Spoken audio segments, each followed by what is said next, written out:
Salut à tous et bienvenue sur Sneak Peek, je suis ravi de vous retrouver aujourd'hui, c'est l'automne, c'est Halloween, c'est pour ça que j'ai choisi ce décor et aujourd'hui je vous parle d'une paire spéciale, c'est la Air Jordan 35 Bayou Boys qui était sortie pour Zion Williamson, donc il y a 5 ans, deuxième année qu'il était chez Jordan. Et c'est une paire qui à mon goût est vraiment trop méconnue de la part des matériaux de... C'est pas la bonne Zion. Faut que tu parles de Voodoo Alternate. Elles sont sorties spécialement pour Halloween et t'oses même pas en parler sur Sneak Peek. Ok, C'est une honte. c'est pas de souci, ok, on y va, c'est parti, Ouais, c'est bien. on fait la review tout de suite.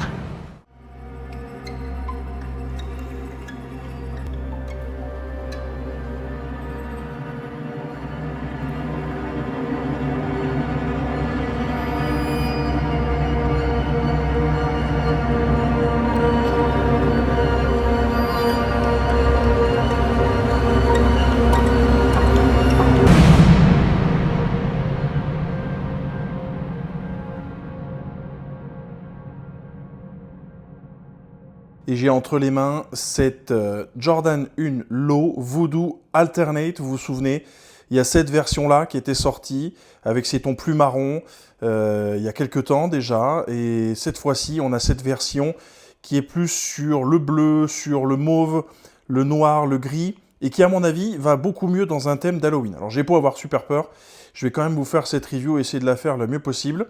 Donc, évidemment, c'est un modèle qui est pour Zion Williamson, et on voit à l'intérieur son nom, son prénom, hein, qui a été fait avec ce petit emoji rigolo qui est assez sympa. Donc c'est ce qui vous indique que c'est pour Zion Williamson. D'ailleurs, je parle de la semelle intérieure, je peux vous montrer tout de suite à quoi elle ressemble. C'est ce qu'on appelle du Dream Cell, donc c'est vraiment une semelle de base. Pourquoi pas la changer, mais c'est vrai qu'on perd ce côté assez fun qui est à l'intérieur de la paire. Pour le reste, on a une Jordan 1 donc classique. Attention, c'est pas les modèles OG, hein, donc toujours bien penser à faire la différence. On a donc un cut classique, mais avec plein de petites touches, plein de piqûres, regardez, de surpiqûres. Ici, on en a une sur la partie avant. Le swoosh qui, normalement, est dans l'autre sens, mais tout est inversé, on va y revenir. Les petites étoiles, hein, qui là aussi sont des coutures. Les coutures, ici, qui font un peu comme si on était sur Frankenstein. La petite tête de mort avec le bouton, ça, c'est franchement vraiment très stylé. J'adore, je trouve ça vraiment très sympa. Et puis de l'autre côté, c'est un peu plus sobre, mais il y a quand même des coutures qui sont ici. Donc déjà, on est dans un univers, et puis ici, pardon. On est déjà dans un univers qui est vraiment différent par rapport à ce qu'on va pouvoir proposer sur une Jordan 1. Ensuite, je parlais de tout ce qui est à l'envers sur la Jordan 1 Low. Donc on voit ici le swoosh d'habitude, notamment sur les Nigel, le swoosh, il est dans l'autre sens. Et donc ici, il est dans ce sens-là, à l'envers. D'ailleurs, sur la languette, pareil, normalement le Nike Air, c'est pas vous qui le voyez, c'est les autres. Donc là, vous voyez, le Nike Air est dans l'autre sens. Et puis ça se termine évidemment par la pièce de résistance, qui est le logo Jordan Wings à l'envers.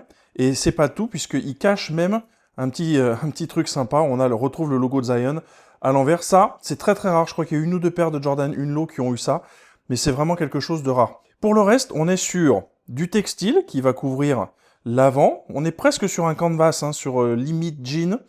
Et puis du suède, du daim, qui va couvrir donc cette partie, l'avant, la languette. Vraiment très original. Et puis surtout des matériaux de qualité. Hein. Alors c'est vrai que les textiles, on peut avoir l'impression que c'est moins de qualitatif, mais c'est très résistant. Avec le temps, si on les porte beaucoup, ça va avoir tendance peut-être à s'abîmer un peu, mais à donner un look encore plus destroy à cette paire, donc ça pourquoi pas. Et franchement, je trouve que c'est réussi. Regardez la qualité du daim ici, à l'avant. Et puis les petits points habituels, les petits ronds qui permettent au pied de respirer traditionnellement sur une Jordan 1, là sont remplacés par des petites croix. Hein, donc on est vraiment dans la thématique. Et puis dernier point là, sur le look vraiment différent, ce sont ces lacets. On a des lacets façon corde, donc là, on peut rien faire de plus Halloween que ça. Je précise que le passage des lacets qui habituellement sur les languettes en nylon se fait vraiment complètement dessous, donc c'est pas toujours évident de passer ces lacets. Là, c'est vraiment juste en surface, hein, donc il y a une couche en dessous. Donc c'est très facile de passer les lacets ici, même quand on a ces lacets un peu épais. Franchement, c'est une réussite. C'est vraiment une réussite, ça colle au thème Halloween à 100%. Jordan ne s'est pas raté. On a vu la designer qui a fait beaucoup de ces modèles exclusifs s'exprimer pas mal ces derniers temps sur Twitter et elle peut être contente, je pense, de son boulot parce que c'est vraiment très très cool. Il y a tout ce qu'il faut, je trouve, en termes de petits détails à droite et à gauche. Ce qui est sympa aussi, c'est le côté mismatch. Donc j'attrape l'autre pied. Regardez, l'avant n'a pas la même couleur sur le pied gauche. Donc on est plus sur un gris que sur le pied droit, où on est plus sur le violet. Et ça, c'est vraiment très sympa. Le reste de la paire, vous voyez, hein, pareil, l'intérieur, c'est pas tout à fait la même chose. Ici, on a une piqûre, là, on l'a pas.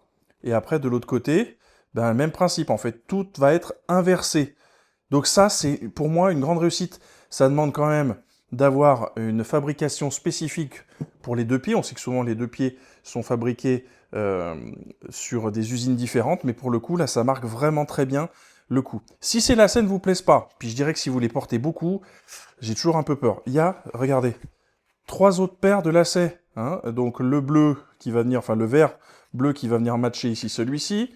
Vous avez des noirs et puis vous avez des crèmes hein, qui vont correspondre plutôt à ces lacets-là en termes de couleur ou à la semelle intermédiaire. Donc il y a de quoi se faire plaisir, il y a qu'à le customiser. Moi je dirais franchement, gardez ces lacets, pourquoi pas, mais je ne serais pas contre faire un mismatch justement avec un côté lacet noir, un côté lacet bleu-vert. Bon, à voir franchement ce qui vous fait kiffer.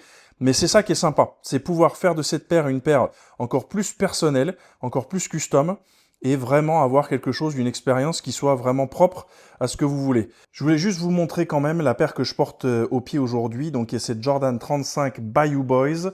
Vous voyez d'ailleurs sur la languette, hein, il y a un côté où c'est écrit Bayou sur le pied gauche et Boys sur le pied droit. Et on a vraiment cette thématique, on retrouve un vert qui est quand même un peu le même, on va dire dans les mêmes tonalités que le bleu-vert qu'on a ici. Et ce cuir craquelé aussi, qui était du plus bel effet, je trouve, sur cette paire. Pas un énorme fan de la Jordan 35, mais dans ce coloris, je le trouve vraiment unique. On a une semelle gomme, on retrouve le vert dessous, la fameuse bulle d'air visible à l'intérieur, elle est dans le vert aussi.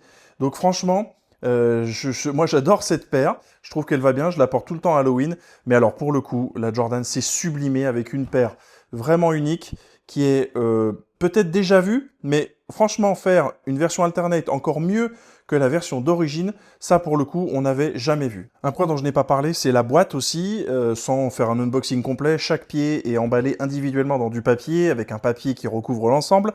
Et puis on a la boîte qui suit hein, le coloris évidemment de la paire, vous le voyez, on le voit directement. Ça c'est devenu un classique sur les Jordan 1, sur beaucoup d'entre elles en tout cas. Par contre, on est sur un carton qui est un peu plus mat que d'habitude, donc ça c'est toujours sympa à dire.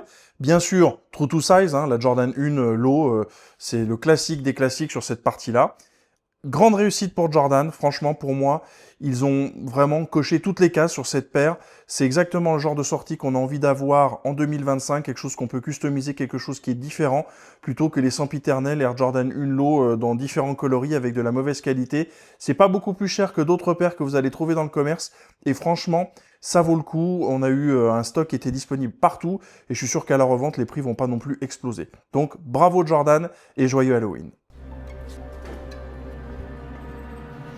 Elle a intérêt à être bien ta review, hein. Je sais où t'habites. Bon, ça y est, je me suis débarrassé de ce timbré. J'espère que la review vous a plu. Les passions, elles sont à leur meilleur quand on les partage, c'est ce que je dis d'habitude. Mais bon, là, c'est surtout ma survie qui est importante. Donc, vous likez, vous mettez des commentaires, vous faites tout ce qu'il faut. Joyeux Halloween. Et moi, je me casse.